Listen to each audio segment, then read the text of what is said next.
Il faut couper ses pertes et il faut laisser courir ses gains. Ces deux adages dans la finance pourraient clore cette vidéo, mais je vais rentrer un petit peu plus dans le détail pour vous expliquer le concept. On a tendance, en tant qu'investisseur, à tout faire pour ne jamais couper ses pertes. Pour plusieurs raisons. Déjà parce que ça fait mal, ça veut dire avouer une plus-value, mais surtout parce que ça veut dire avouer qu'on a eu tort, qu'on a pris une mauvaise décision d'investissement. Il faut mettre notre ego de côté et réussir à couper cette perte. Néanmoins, c'est dur, mais il faut absolument le faire, surtout au début. Vous verrez qu'après, lorsque vous investissez depuis un moment, vous avez beaucoup moins de mal parce que vous savez à quel point c'est bénéfique pour la globalité de votre portefeuille. Mais au début, il faut réussir à prendre son courage à deux mains et à couper ses pertes. Pourquoi? Déjà parce que mathématiquement, les études ont prouvé que les entreprises qui surperforment ces dernières années auront tendance à surperformer les prochaines années, et celles qui sous-performent auront tendance à continuer à sous-performer.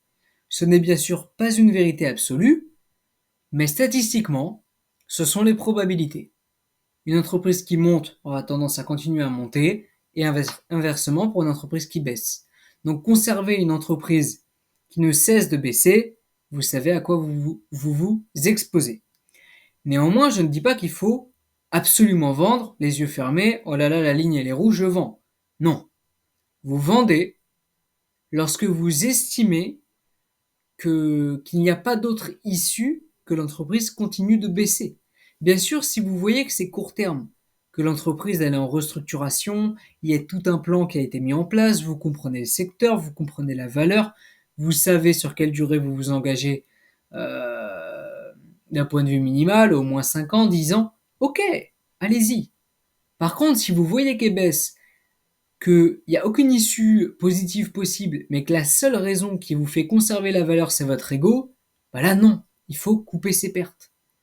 Je vous invite à aller voir le dernier interview de Mounir, enfin l'un des derniers sur sa chaîne Finari, l'interview de William Higgins, qui est un très grand investisseur français dans les small caps, et qui explique que dans son fonds, il faut un check-up tous les 6 mois, et les entreprises qui ont le moins bien performé sur les 6 derniers mois, il les coupe, il les vendent, il coupe la ligne. Et il réalloue les fonds dans des entreprises qui ont de plus belles perspectives d'avenir. Pourquoi? Parce qu'ils se sont rendus compte qu'historiquement, couper les valeurs qui marchent, qui fonctionnent le moins bien, ça vient augmenter la profitabilité du portefeuille. Parce qu'une entreprise qui ne performe pas bien aura tendance à moins bien performer dans le futur. Donc voilà, si de très grands investisseurs, de très grands gérants de fonds le font, c'est qu'il y a une raison et il ne faut pas hésiter à le faire.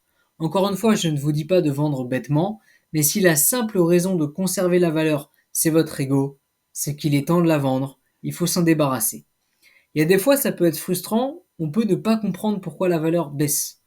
On peut passer à côté une information infime, mais qui fait toute la différence, et on ne comprend pas pourquoi la valeur baisse. Et si on ne comprend pas la valeur, c'est qu'on ne doit pas l'avoir en portefeuille, et dans ce cas-là, il faut la vendre. C'est tout, c'est comme ça.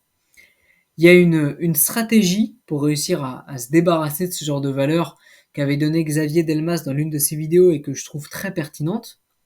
C'est que lorsque vous avez une valeur qui est en moins-value chronique et que vous ne savez pas si vous devez la vendre, mais dans un premier temps, vous la vendez tout de suite. Alors, attendez, je me fous pas de vous, je vous explique.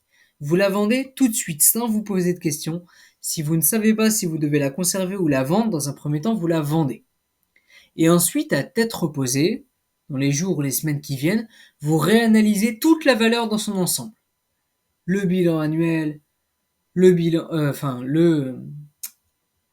le compte rendu annuel, le bilan, le compte de résultat, le graphique si vous aimez bien l'analyse technique, etc. Bref, vous faites un check-up complet, vous analysez la valeur. Et vous essayez de comprendre, est-ce que cette baisse, elle était long terme? Est-ce qu'elle était euh, irrévocable? Ou est-ce que c'est peut-être une crise passagère avec un plan qui a été mis en place et vous estimez que la valeur peut tout à fait se relever, etc. Et si votre analyse à tête reposée est vraiment sans biais psychologique puisque vous n'avez plus la valeur en portefeuille, Si cette analyse vous dit qu'il faut racheter la valeur, rachetez-la. Mais au moins vous refaites une analyse sans biais psychologique, car réanalyser la boîte pour savoir si vous devez la conserver ou non alors que vous l'avez toujours en portefeuille, ça crée un biais qui fait que vous allez voir tous les signes positifs de la valeur pour vous pousser à la conserver, à ne pas la vendre et à surtout ne pas couper vos pertes. Donc vous la vendez, vous réanalysez. Si vous estimez que c'est pas une bonne affaire, vous avez pris votre perte, c'est fait. Si vous estimez que c'est une bonne affaire, vous rachetez la valeur. Mais surtout, apprenez à couper vos pertes et à laisser courir vos gains. C'est ce qui est le plus important. Sur ce, je vous invite à vous abonner, à liker et à laisser un commentaire si la vidéo vous a plu. On se retrouve dans une prochaine vidéo. Je vous souhaite une bonne journée et de bons investissements.